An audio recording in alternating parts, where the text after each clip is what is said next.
విధ్వంసాన్ని చూశారు, ఇంకో పక్క అటవిక పాలన చూశారు.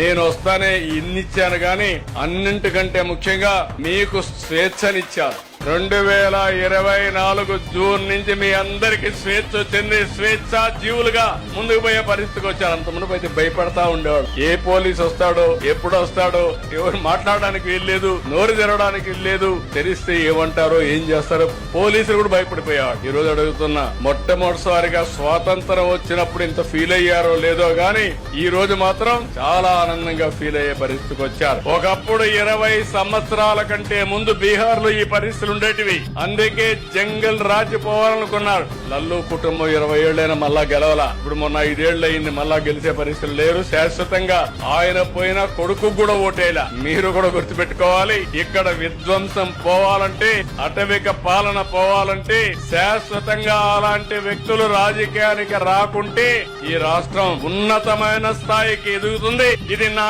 గ్యారంటీ అని మరొకసారి మీ అందరికీ విజ్ఞప్తి చేస్తున్నా.